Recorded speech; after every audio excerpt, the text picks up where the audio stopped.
How much is a relationship an antidote to part of this negative self-talk? It can be a disaster. A relationship can actually be a disaster if the other person isn't committed to their personal development. So maybe you're listening and you're not in a relationship, or maybe you're in a relationship. The other person, as well as you need to make sure you're not doing a disservice to the other person. The other person has to be committed to their own personal development more than anything else. That's not a selfish thing. In fact, I think that personal development is the highest form of worship, because when you make something of your life, that's the offering that you get to give back to the Creator. Personal development is something you owe to yourself, if not your creator, the architect. So a relationship can be an absolute disaster if one of those people is not committed to their highest personal development. How do young men like us optimize our lives in a way that lets us achieve success and meaning? Come with me as I interview top performers and delve into key areas of life: habits, finance, psychology, health, relationships, work, creativity, and business. I boil the ocean of men's advice into usable wisdom in this podcast to give you the answers. My name is Blake Bottrell, and this is the Distilled Podcast. My guest today wants to help you change your perception of reality using only your mind. He's a husband, father of two, and a New York-born Packers fan. Figure that one out. He argues that people are often told what they need to do. His new book, Here's How, aims to give people the practical tips they need to improve their inner dialogue. Michael Anthony, welcome to the show. Hey, great to be with you, Blake. And a big shout out to your audience, too.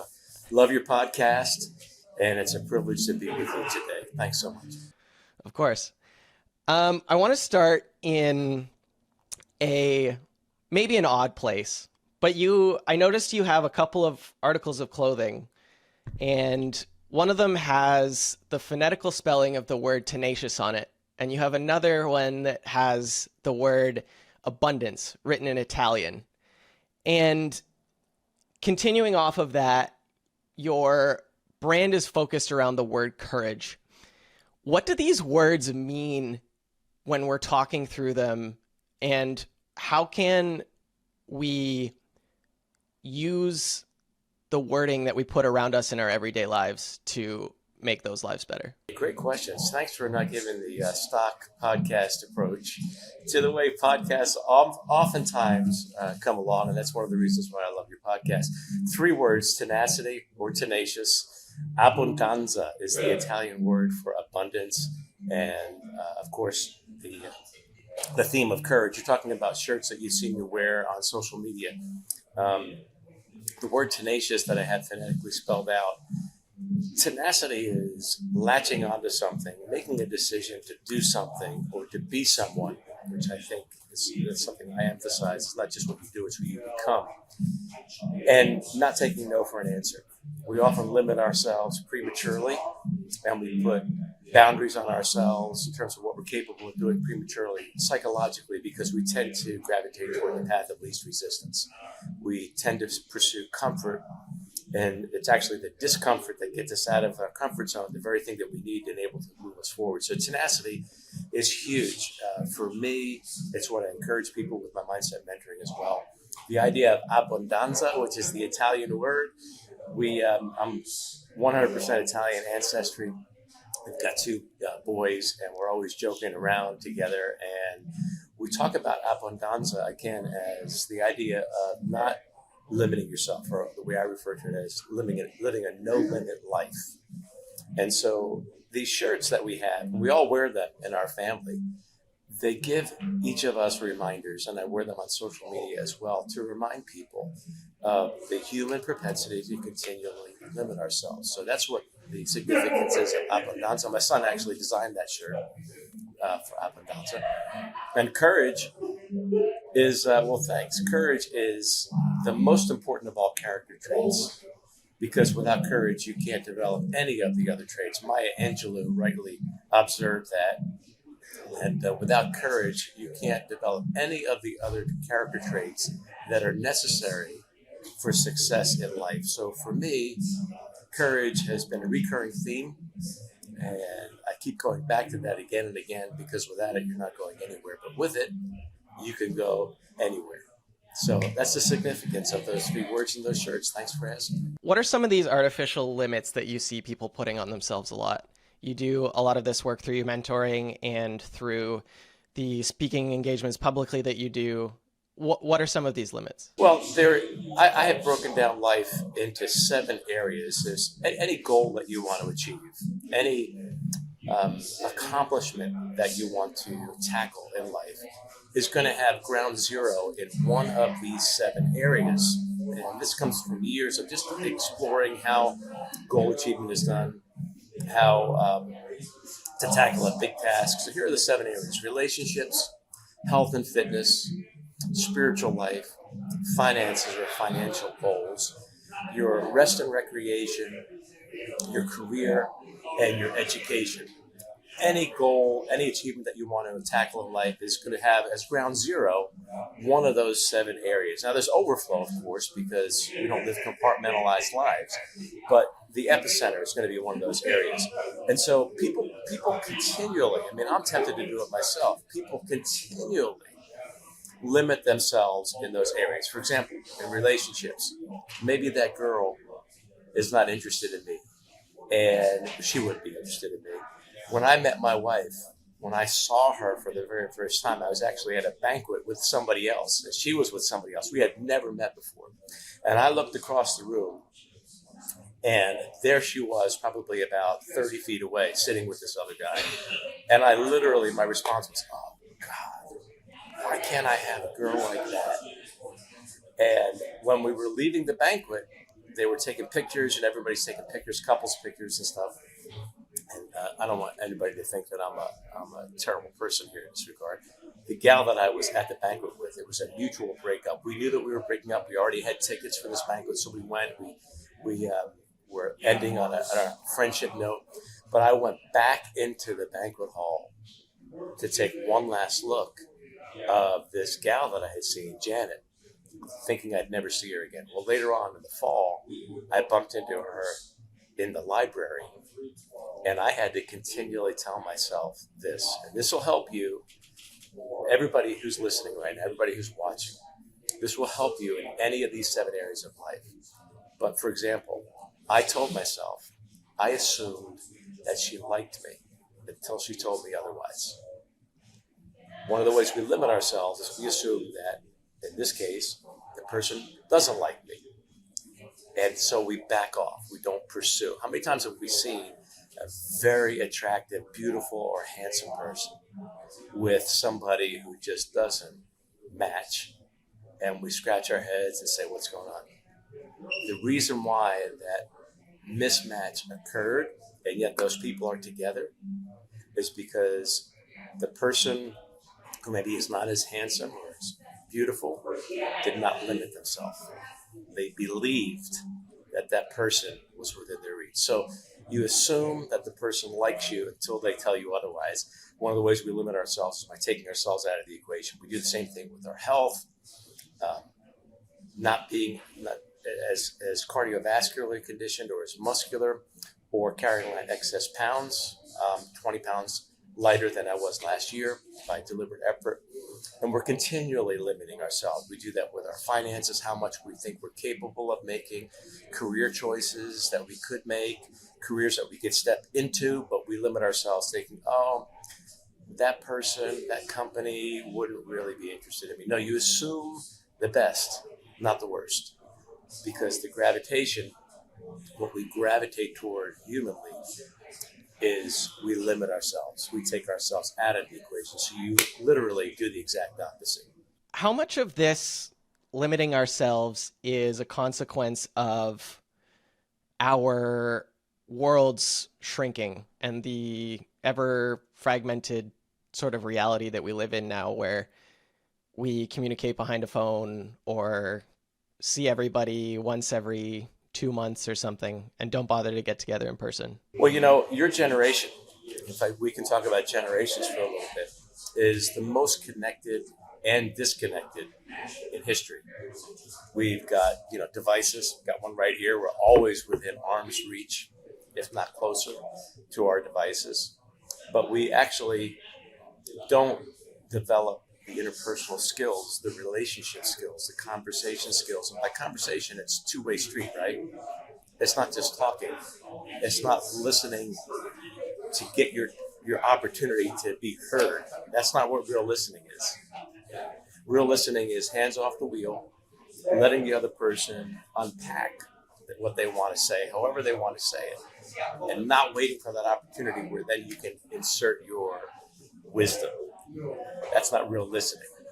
And so the connectivity through devices and social media, which I refer to as anti-social media, because that's what it's done. It's made us very antisocial, the opposite, where great listening skills, they're a lost art. The ability to really focus, like people are more out of focus, multitasking is not all that it's cracked up to be. I talked about that in my first book, A Call for Courage, that single tasking is really what we should be doing. So the intentionality, whether somebody is in your generation, my generation, any generation, has to be there where you recognize if I'm going to be a success in life, I've got to be a success in my relationships. I've got to develop great, not just good, I've got to develop great interpersonal communication skills, which is not just being heard, but also letting somebody else be heard and drawing them out. Does that make sense? Like drawing the other person out, giving them a platform that you can then applaud and celebrate. What's the biggest learning you've taken from Zig Ziglar? If you do what you're supposed to do, when you're supposed to do it, the day will come when you can do what you want to do when you want to do it. That is a word for word, memorized, taken to heart quote from the master himself. I've got an autographed photograph of him in my office. Wrote him and would have previously limited myself. I wrote him, asked him for one, and he sent it to me. So that's my favorite quote of his. Do what you're supposed to do when you're supposed to do it. The day will come when you can do what you want to do when you want to do it. Another one is, only those who risk going too far will find out how far they can really go. And by the way, his son Tom, the heir apparent, not apparent, the heir to the Ziegler throne, the spokesperson who took his place, is a fantastic guy. That apple fell right next to the tree trunk. I've had several conversations with him. Great guy, great organization, and great testimony to Zig's legacy. Sticking with the theme of pushing yourself to the limits with Zig's quote there, what's the sort of biggest adversity you talked through in your life? I have a strange set of circumstances. I almost died 4 times. I had lymphoma, had cancer. When I was a kid, about 4 years old, 3 years old, I was nearly kidnapped. There were several kidnapping attempts against me. And my whole family and I experienced unbelievable ostracization, if I'm saying that right, unbelievable adversity and shunning and slander and defamation against us simultaneously, the whole family. That was so bad from a group of people, from an institution, that I actually asked God to take my life 3 times. I did. And that is actually became the turning point for me, where I really began to dive into mindset and really began to realize that the typical things that I had done, told people to do, because I was in pastoral ministry for nearly 20 years, and I'm an author, the typical things that I was told to do to change my life and that I had told other people to do to change their lives were not cutting the mustard anymore. Like in Christian circles, in religious circles, we tell people to pray more, to read the Bible, and I'm all for that. And you might not be, somebody else might not be. I'll never hold that against them. All I ask is that somebody doesn't hold my beliefs against me, right?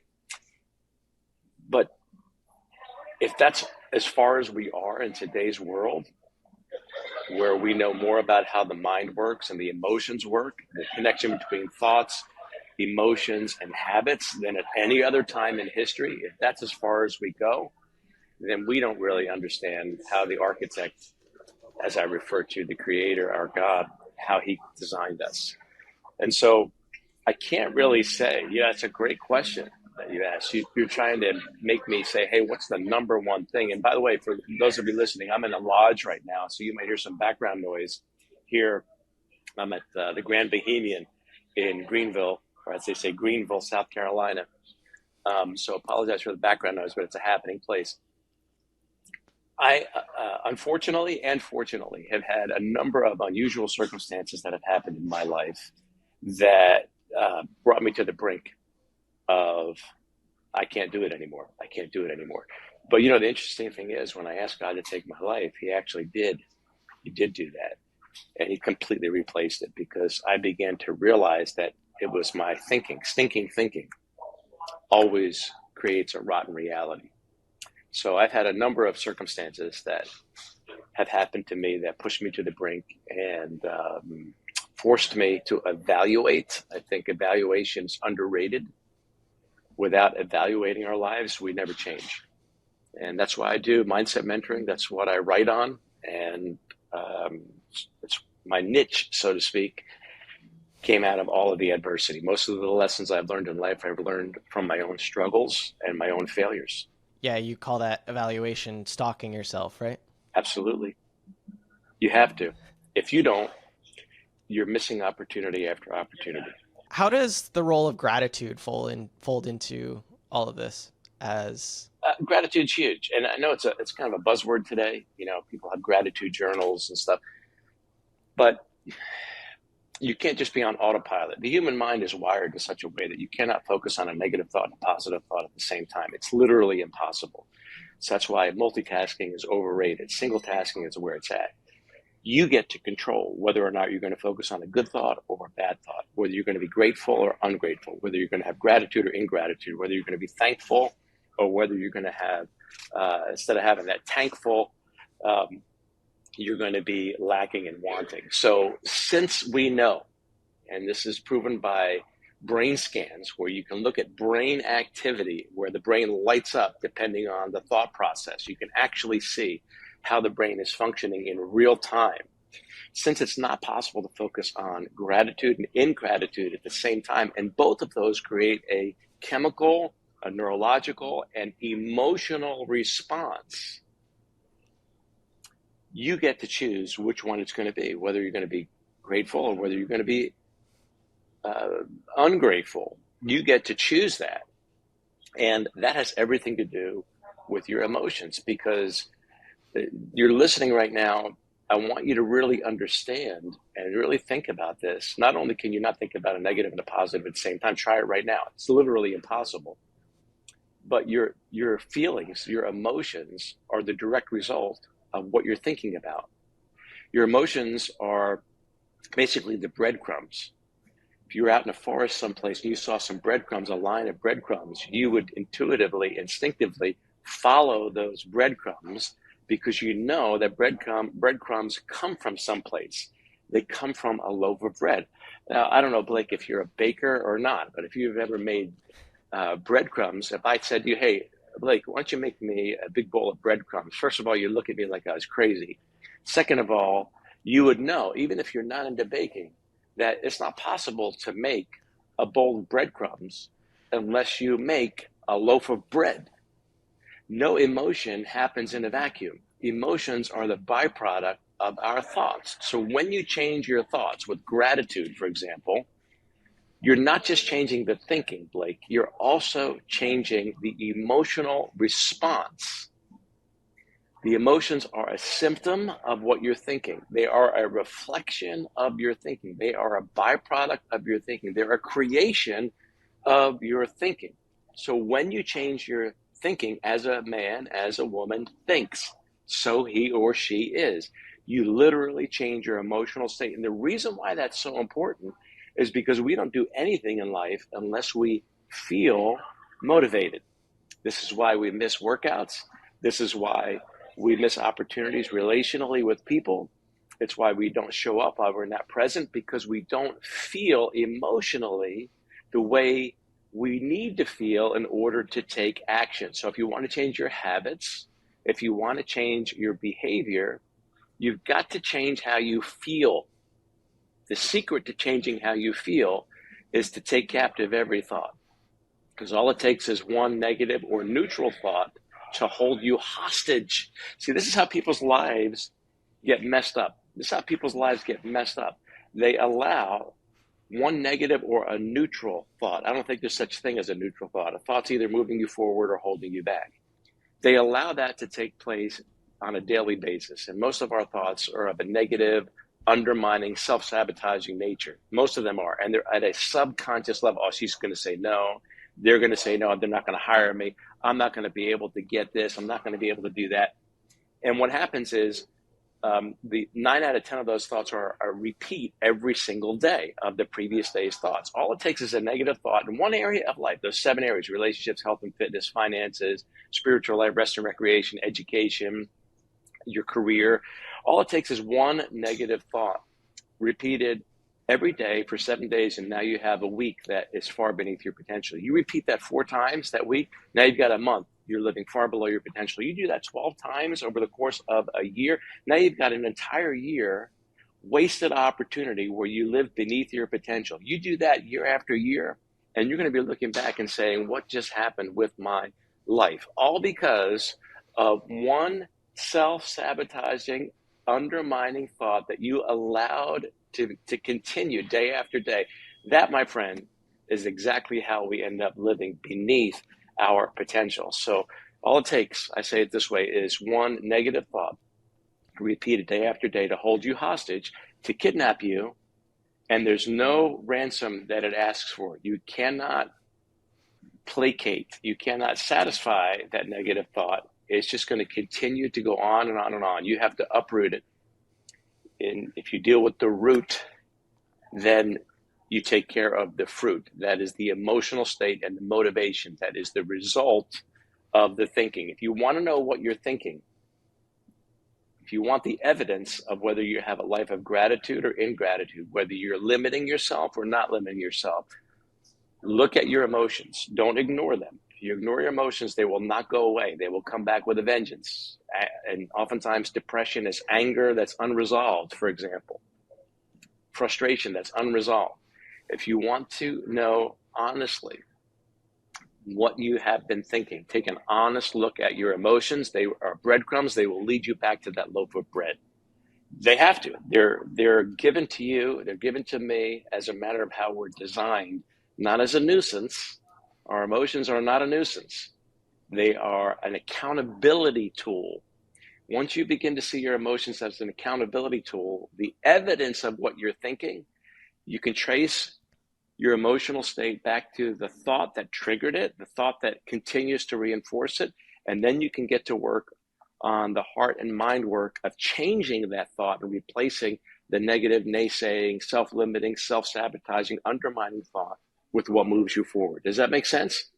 It's a process of tracing it back. Yeah, absolutely. And I think this just sort of comes back to a concept that I keep coming back to over the last couple of months here, which is sort of like living a life of intentionality and having an internal locus of control.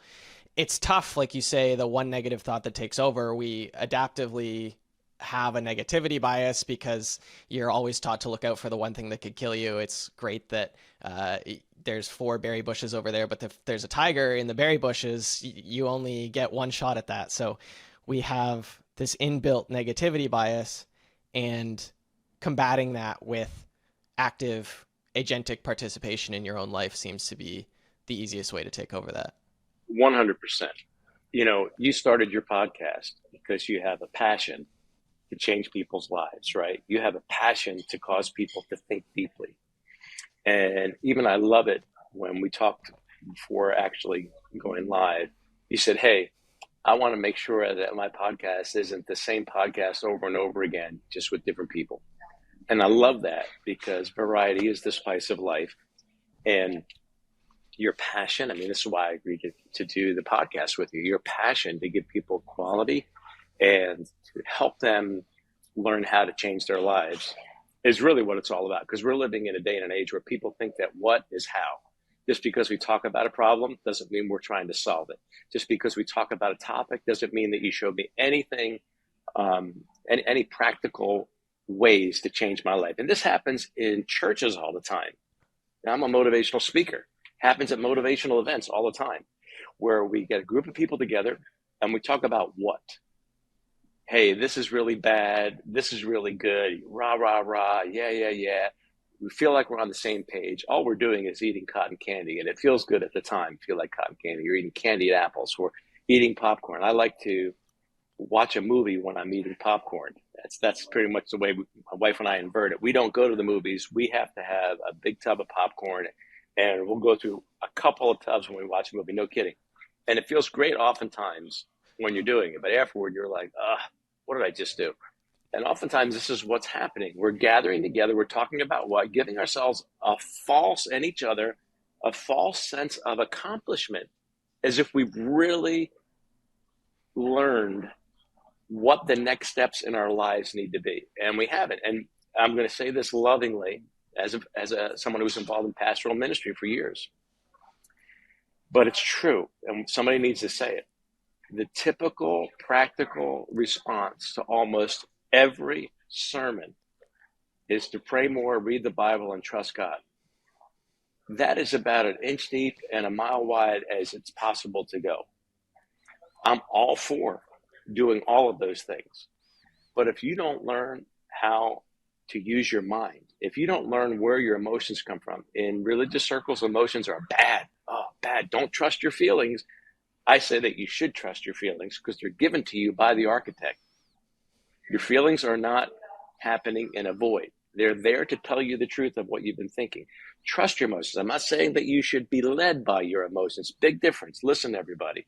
I'm not saying that you should be led by your emotions. That's not what I'm saying. Listen to what I'm saying. I'm saying that you should follow your emotions and you should trust them in most instances, unless you're dealing with a hormonal issue or a true psychological impairment or a chemical imbalance, a little, that kind of stuff. Your emotions are honestly telling you the truth about your thought life. Most people are flabby in their minds. We talk about love handles and being, overweight, out of shape. That's one of the things that I think this idea of body shaming, right?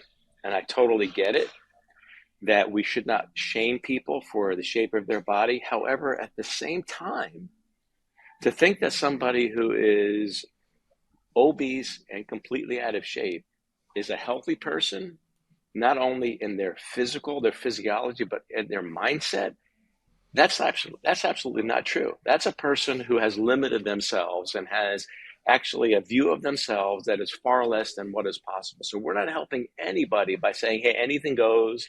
You can do whatever you want to do. You can do whatever you want to do, but it's not necessarily healthy. It's not necessarily going to move you forward. So we don't ignore our emotions. We pay attention to them, and we get our minds in shape. The same way we work on getting our physical bodies in shape, you've got to work on mastering your mindset and learning how that irreplaceable mind of yours actually functions. Most people, Blake, have no clue. Nobody's training us and how to actually get our mind and our thoughts moving in the direction of our dreams and what we want to accomplish in life. But once you learn how to do that, once you develop mental mastery, it takes practice, just like developing muscle. Once you have a fit mind, the sky is the limit. What's your framework for improving mindset? You're patient zero, so you've done all of this work with yourself. What's your framework for improving Well, your for mindset? me, as I said, I asked God to take my life 3 times, and I came to the bottom of the barrel, the end of my rope, and I started recognizing the stinking thinking that was going on in my life and the emotions that were created as a result of that thinking.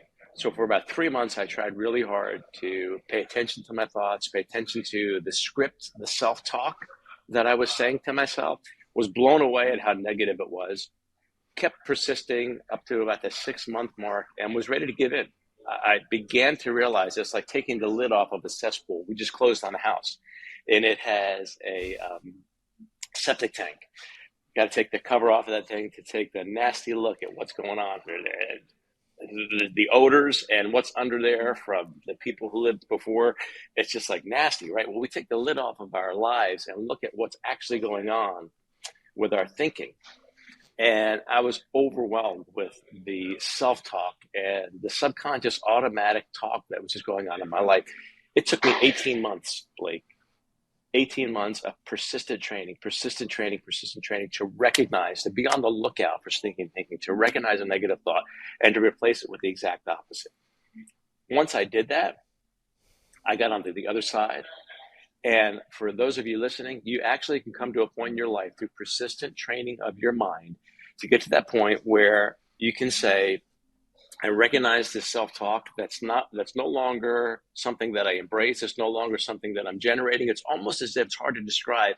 You recognize it coming. It's on the outside of your mind, trying to gain its way into the inside where it dominates you, and you can reject it. Remember, you cannot focus on a negative thought and a positive thought, gratitude and ingratitude at the same time. You get to decide which it is, and you have to train yourself. Listen, pay attention, everybody. It's really important. If you went to the gym, let's say you said, I'm going to get fit, I'm going to develop muscle, I'm going to develop cardiovascularly, I'm going to get really fit and healthy. And you went to the gym 3 or 4 times for a week straight. And you said, you know what? I'm not seeing much of a result here. This idea of gaining muscle, my biceps look the same. I'm not making any progress that's significant in terms of being on that treadmill, and my heart rate and my lung capacity. This is for the birds. This stuff doesn't work. Anybody, I can see you smiling right now, anybody would say, what are you, crazy? Consistency is really important in physical exercise. Your muscles will eventually respond. Your ligaments will eventually respond. Your cardiovascular system will eventually respond, but you have to be consistent. It's no different with our minds. It's no different with our minds. The only thing that's different is nobody is thinking about training your mind. Nobody is. It's the most undertrained, underdeveloped, and yet most mission critical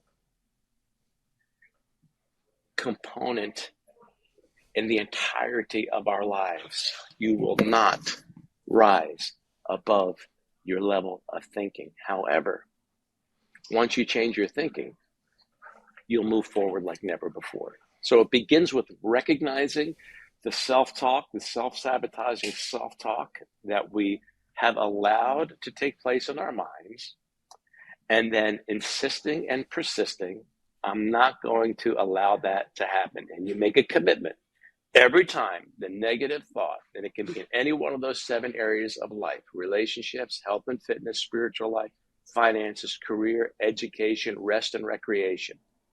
Anytime that self-sabotaging self-talk raises its head, you slay it by replacing it with the exact opposite. The exact opposite thought. And you say it out loud with passion and with emotion, because your ears are picking up what your mouth is laying down.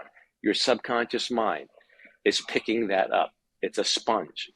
And you need to rewrite that script. The way you do it is by being intentional. You take the negative self-sabotaging thought, you replace it with the exact opposite. You say it out loud with passion and conviction. You use that mind of yours to focus on what would be good, pure, excellent, praiseworthy, and you focus your mind intently on that. And through persistence, you don't give up, like going to the gym 3 or 4 times. It took me 18 months. I was in pastoral ministry for 20 years and always hearing people's negativity, always solving people's problems, just weighed me down and weighed me down. Listen, if I could do it, everybody, you can do it. And once I got to the other side and I realized, oh my gosh, there's an entirely new life. This is what I mean when I say I asked God to take my life, and he did. Gave me an entirely new one based on my thinking. Once I realized that an entirely new life was possible, I had to tell the world how to do it. And so whatever you're facing in life, whatever you're feeling emotionally, it's a reflection of your thought life. There is hope. There's light at the end of the tunnel. It's not a train. You can change your thinking. You can change your emotions through intentionality. You would never give up by going to the gym 3 or 4 times because you didn't see muscular results. You didn't see cardiovascular results. Don't give up on training your mind. It is the most flabby, underdeveloped part of who we are, and it is the most mission critical. You can do it. You must do it. That's how you move forward. That's how you achieve success in your life, in any area, in every area of life. Yeah, and a statistic just to drive that one home for people. About 85% of what we worry about never happens. And they've determined that of the remaining 15%, about 79% of it, people found out that they could actually handle it a lot more easier than they thought they could, which equates to about 97% of all the things that you worry about not mattering at all. So when you allow those sort of negative thoughts to pop into your head, you're allowing your life to be changed by things that don't matter in 97% of cases. So Input. And that's just evidence of how stinky thinking, right? Everything that we achieve in life, apart from the architect's input, right? But I'm not talking about his part. He's always going to do his part. We have to do our part, and oftentimes we're not showing up. Everything that we experience in life, humanly speaking, is a byproduct of what we're thinking. It all begins in our minds. And once you realize that, not only is that amazing, once you realize that you actually have a say in what you're thinking, much more than you've given yourself credit for, the what is, hey, well, we need to take captive every thought. Hey, yeah, that's right, we need to do it. Well, show me how to do it. Because otherwise we walk away and we say, yeah, well, we need to do it. But if you don't know how to do it, you're lost. So I just gave a practical tip about that. And you gave the evidence of how pervasive negative self-sabotaging thinking is. It's the autopilot of life, but we need to take the wheel back and not allow that autopilot to continue. what's the best part about working with your wife? There's no negative part of working with my wife. No negative part at all. My wife is the greatest enhancement to my life that I could possibly imagine. She is the opposite of me. And when we were first married, I did not see that as an advantage because I tend to be a visionary, and visionaries have blind sides that they don't pay attention to when you're younger. And you need people around you who see those blind sides and complement them. So the best part of working with my wife is that she is a thinker. She is honest and transparent. She will tell me what she likes, what she doesn't like. She will slow things down to where I really have to think through processes. And she's an excellent writer. She's my editor-in-chief. Anything that I write, she gets to see before we go live with it, before we publish it. She's got a great sense of humor. She's tremendously supportive and loving and affectionate and loyal. My wife is unbelievably loyal. So I couldn't have asked for a better one. She's fantastic. How much, we touched on it a little bit earlier, but how much is a relationship an antidote to part of this negative self-talk? It can be a disaster. A relationship can actually be a disaster if the other person isn't committed to their personal development. So maybe you're listening and you're not in a relationship, or maybe you're in a relationship.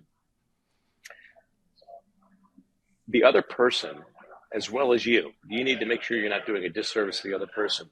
The other person has to be committed to their own personal development more than anything else. That's not a selfish thing. In fact, I think that personal development is the highest form of worship, because when you make something of your life, that's the offering that you get to give back to the Creator. And now, you might be an atheist, you might be an agnostic. Again, I'll never hold that against you. But in the same way, we can find common ground here. Personal development is something you owe to yourself, if not your Creator, the architect. So a relationship can be an absolute disaster if one of those people is not committed to their highest personal development. And this is one of the things I love about my wife. We've instilled this in our boys as well. She's committed to the fullest development of who she is, mind, body, spirit, from the inside out, outside in, constantly looking to develop. If you have two people and one of them is highly committed to their personal development and the other one isn't, now we're all in different places in our journey, but the other one not only isn't, but is not committed to growing and developing, that relationship is not going to reach its greatest level. A relationship that works, to what degree is a relationship important, as you asked, I think you phrased it this way, to your success journey, right? It's very important if those two people are on the same page. because you're not always emotionally at the same place. You know, we're all imperfect. We all need to be reminded, right? So if the two of you are on the same page philosophically and you're committed to personal development, then iron sharpens iron, and you inspire each other to reach your potential. That's when a relationship is fantastic and becomes really a tremendous asset to your own personal development. But if you're thinking about getting into a serious relationship, if you're in a serious relationship and you're not sure where that other person is in terms of their personal commitment, or maybe that person is more committed than you are, it's time for you to sit down and have a conversation and get on the same page, because the weakest link principle is true. Listen, you could have a chain, right? A metal chain. You can go to Home Depot, Lowe's. I'm not endorsing them, but you go there and you could get some chain that could have a 1,000 or 2,000 pound capacity. But let's say there is a hairline fracture in just one link in that chain. And maybe you wouldn't be able to see it unless you put it under an x-ray. That chain that is rated for 1,000 pounds or 2,000 pounds will only hold the amount of weight that that one link is capable of holding. And all it takes is a fracture in one link to make that entire chain weaker. It's the same thing with a relationship. When you get two people who are on the same page when it comes to personal development, that couple begins to be a no-limit couple. When you have one person, knowingly or unknowingly, who's not committed to their own personal development, that relationship will not go nearly as far as it otherwise would. So you need to make sure that you're not the weak link. You need to make sure the other person's not the weak link. And if you realize that either one of you is, or maybe both of you are, you've got to sit down and you've got to ask some tough questions about, hey, I'm only here for a short time. Do I really want to live a no-limit life? Or am I fooling myself? And isn't it really a disservice to you if I'm not giving myself the best that I can, the architect the best that he deserves, and you the best that you deserve? If we're not doing that, I mean, it sounds crazy when you really talk about this, right? If you're not committed to your personal development, then what are you committed to? What are you wasting time and money and energy on? Makes no sense at all. How do you go about finding those hairline fractures, whether it's in a relationship or just generally in your everyday life? You have to evaluate. You have to do it consistently. I sat down with Howard Hendricks years ago, famous author, professor at Dallas Theological Seminary. And I said, hey, what's the difference between great speaking and good speaking? Because at that particular time, I was developing as a communicator, speaker, and he didn't even bat an eyelash. He said, the difference between great speaking and good speaking is evaluation. Experience, this is what he said, experience won't make you better at anything in life. Only evaluated experience will make you better. Mind blown. Life-changing statement, simple but yet significant. It's evaluating, weekly evaluation, continually making sure that you're honest with yourself. Listen, we all hate it when somebody is dishonest with us. I mean, when was the last time you chose to make a friendship, to develop a friendship with a dishonest, disloyal, deceptive person? We run from those people when we find out, unless we have a really low self-image and we allow ourselves to be abused and taken advantage of. We run away from people who aren't authentic and honest and transparent. But we tolerate lack of authenticity, inaccurate perceptions of ourselves. We deceive ourselves into failure all the time, living below our potential, beneath our potential all the time for one reason and one reason only.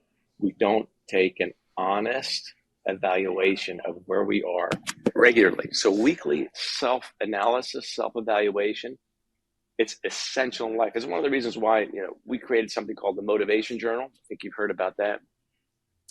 And in that is not only 2 pages a day to be able to do affirmations and gratitude, things of that sort, but every week there's weekly evaluation where you're looking at your mindset, you're looking at your emotions, you're looking at the number one most significant lesson that you've learned that week so that you can evaluate, because experience will not make you better at anything in life. People think that time makes you wiser. It doesn't.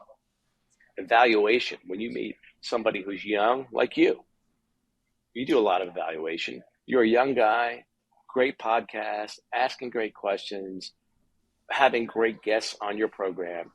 You spend a lot of time evaluating, and that's what makes you better and better and better. So evaluation is a key to transformation. What are some of the practical ways that the new journal helps with that? Well, one, it's an accountability tool. We have videos that come with it and everything. It's on Amazon, Motivation Journal, Modivatation. It's spelled with a D because it's a modification of your mind, emotions, and momentum. So the wordplay is intentional. You have the daily format. Like, it's one thing to say, hey, you need to change your thinking, but you need to have a means to do that. You need to have a tool to be able to do that. So we provide videos for that. You can get texts from me throughout your week that encourage you, just short texts that encourage you to be accountable and coach you, mentor you in that regard.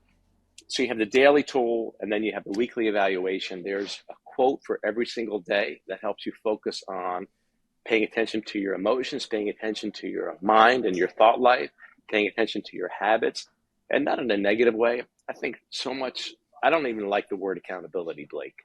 I don't. That might be like, well, that doesn't make any sense based on everything we're saying.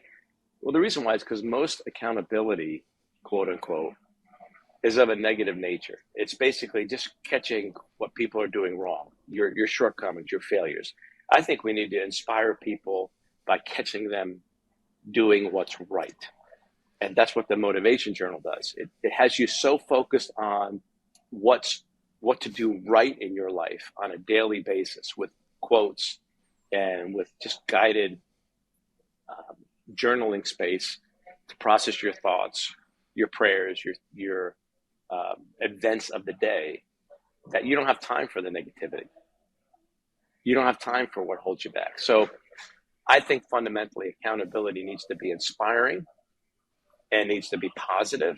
And that's why my wife and I created the journal, because I needed it in my own life, right? I needed it in my own life because I wanted to get really serious about personal development. And because it worked so well, it's based on neuroscience of how the mind and the emotions work. We said, you know what, we need to give this to other people. We need to help other people with it as well. So it's designed from the ground up, from neuroscience, from the inside out, ground up. I am so happy and thankful now that. Why is that format important? That's the format that I give people when I mentor them for that. That's the template for a positive affirmation. I am so happy and thankful now that. First of all, it's an I am statement, which nothing mystical or mysterious about that. It's in the present tense. I am, not I will. Like, the worst thing you can do with affirmations is to say, I'm going to, like, for example, I'm going to lose 10 pounds. I'm going to lose 30 pounds. I'm going to be married to so-and-so. I'm going to be in shape. I'm going to become a millionaire. Because when does that actually happen? If it's in the future, your subconscious mind keeps it at the future, in the future, all the time. So you trick your mind. People might say, well, wait a second, that sounds like psychology. Listen, so you've already been using psychology. You already have.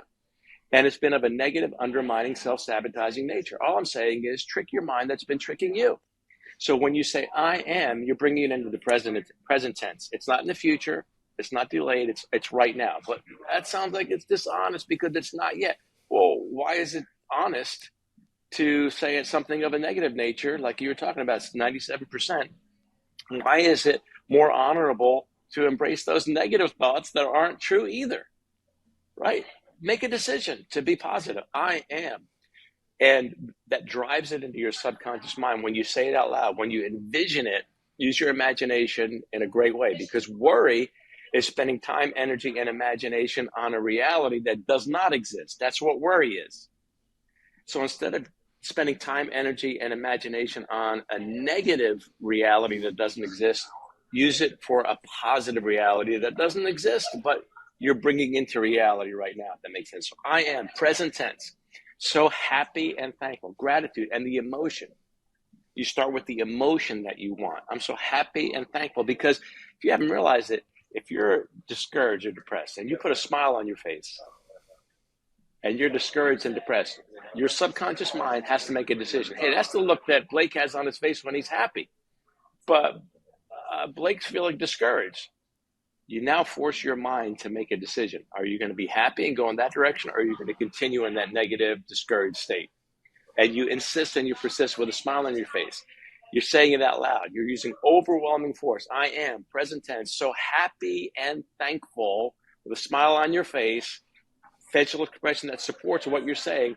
Now that, again, you're reinforcing the current nature of it. Now that. And then you can finish that statement with whatever reality you want to be reality, and you're bringing it into the present tense, getting your emotions involved. Don't let your emotions sit on the sidelines and be spectators in your own life. Get them involved in what's happening in your life. And it also works in the reverse direction. When you get your emotions on the direction where you want to, the way you want to feel, it affects your thinking as well. So your thinking affects your emotions also affect your thinking.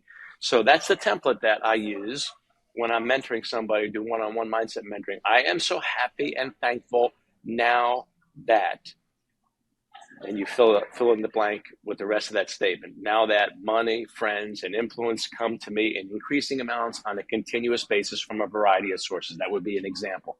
I'm so happy and thankful now that my wife and I have a great relationship. You might say, well, my wife and I don't have a great relationship. Well, introduce an affirmation that says you do have a great relationship. Your subconscious mind will get on board over time. You have to insist and persist. I'm so happy and thankful now that my wife and I have a great relationship. We listen to each other, we encourage each other, we laugh, and we have great times together. So if you're having the exact opposite experience, introduce an affirmation in the area of pain that you have. I'm so happy and thankful now that I have an abundanza, an abundance of money. Not because money itself is important, but because the lack of money leads to a lot of difficulty and hardship. So would you rather have the problems, as Robert Kiyosaki says, that rich people have or poor people have? I'd rather have the problems that rich people have, because you're going to have problems no matter what. See, most people are not really thinking this through, and you got to be careful you're not taking your financial advice from somebody who doesn't manage their money well, doesn't have money. People say, well, money doesn't matter. Typically, the people who say that money doesn't matter don't have money. So why would you listen to that person? Why would you listen to that person? It's crazy. We do it all the time. We do it all the time. Money does matter, because if you try living your life without money, your life's a lot more difficult. So I'm so happy and thankful now that, and then you finish the statement and you introduce that positive affirmation in the area of your life where there is pain. Wherever there is pain, difficulty, hardship, maybe you have a health issue, maybe you have a financial issue, maybe you have an issue where you're stressed and anxious, you work when you're supposed to be playing, you play when you're supposed to be working, you need some downtime, you need some decompression time. You introduce that affirmation in that format in whatever area that you're struggling in, and you insist and you persist, you write it down, you say it out loud, and I have people saying these things out loud. I just was talking to a couple last week where their assignment over the next 7 days was to say a particular affirmation 100 times every single day, because your mind can't focus on a negative thought, a positive thought. And you at the same time, and people might be listening right now and saying, 100 times a day, it's a lot of work. Listen, you're having thousands of negative thoughts that you're just not paying attention to. And they've been holding you back and setting you back and undermining you and sabotaging your life all day long. You owe it to yourself. Surely you can say something over and over again 100 times a day. You'd do it if you knew that it would change your life, and it absolutely will. And it's not just a repetition of it. It's saying it and vividly imagining it as already true, making sure that your mind is showing up, making sure you're saying it with a facial expression and a posture that supports it. When you walk in a posture that's hunched over, your mind says, well, that's a posture of depression, discouragement, defeat. I must be depressed. I must be discouraged. I must be defeated. But when you use the physiology of standing in an upright position, a position of victory, a position of confidence, that sends a message to your subconscious mind as well. That's a position of confidence, victory, not defeat and discouragement at all. So you can change your emotional state. You can change your thinking by changing your posture as well. So you use a facial expression, use posture that supports it. You say it out loud with passion and emotion. Use your imagination vividly. And you do it through repetition. You insist and you persist. You insist and you persist because you got to get serious about this mindset thing, because your mind is the weak link in your life's success. Your mind is the weak link. You need to make it that firm foundation through repetition and through insistence, and you can do it. Perfect. I'm going to end on one final question here. This is something that I've been meaning to fold into the podcast, and this idea I've had for a bit here. And I really like this concept because I think it helps to focus people on being more in the realm of what we've been talking about today, free thinking or thinking for themselves, having that internal locus of control. So my question to you is, what's the last thing that you changed your mind about? And it could be something as simple as you have a new favorite ice cream flavor, or you've got a new take on the housing market, or anything in between. What a great question. The last thing that I changed my mind about.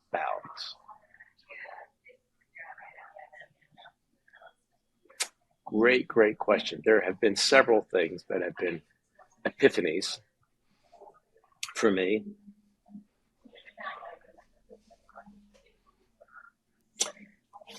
I would say the exchange of a poverty mindset for one of prosperity. And I'm not using, that's such a buzzword, prosperity.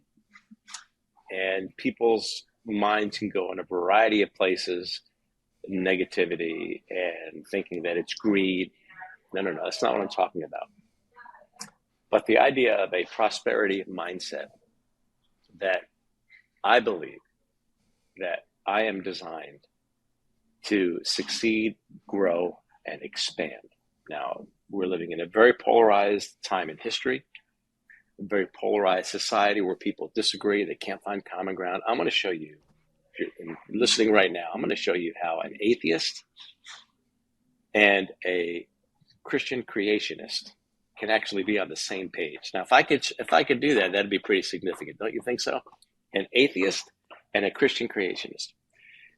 If you're an atheist, you have to make up your mind why you're here and that you are here to succeed. If you stop and think about it, if you believe, let's say an atheist evolutionist and a Christian creationist, you believe that you evolved from an amoeba-like substance, from primordial ooze into what the human race is today. Now, if we could somehow take your ancestor of ancestors from millennia ago and give them a glimpse of what their descendants would be like in the future, that primordial ooze would be absolutely blown away and could come to no other conclusion than the evolutionary process is designed or happens to make us succeed, grow, and expand.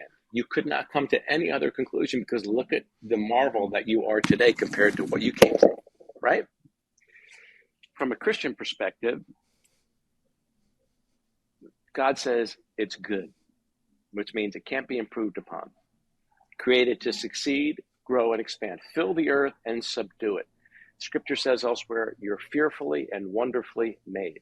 So from a biblical perspective, we are created to succeed, to grow, and to expand. From an atheist evolutionary perspective, you have to come to the same conclusion. And with that is the idea of prosperity. Notice I didn't say money, because prosperity is a mindset. When I am prosperous, I can be a greater blessing to other people. I can spread encouragement. I can lift other people up. I can help them take the limit off of their lives. I can help them replace stinking thinking. But when I'm in a poverty state, I have to spend so much time taking care of the basics of who I am, wondering and worrying about where my next dollar is going to come from, where the next provision is going to come from, wondering how I'm going to make ends meet. I have to spend so much time and energy just on surviving that I can't get to the point of thriving.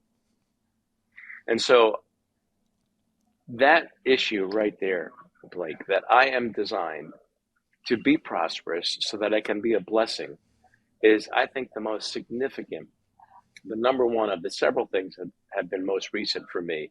The thing that I'm most amazed about, because I lived the majority of my life recovering from a poverty mindset, because we have this idea in Christian circles that I'm going to surrender to God, and that idea is often associated with what I'm giving up. But when I married my wife, when I took the plunge and surrendered to marrying my wife, I didn't just get her physical beauty. I got her emotional expressions. I got her mind and her intellect. I got her personality. I got everything that comes with Janet. I got the full package. And when we surrender to the Creator, it's not what I give up. I get everything at the Creator's disposal. I get everything that He comes with, right?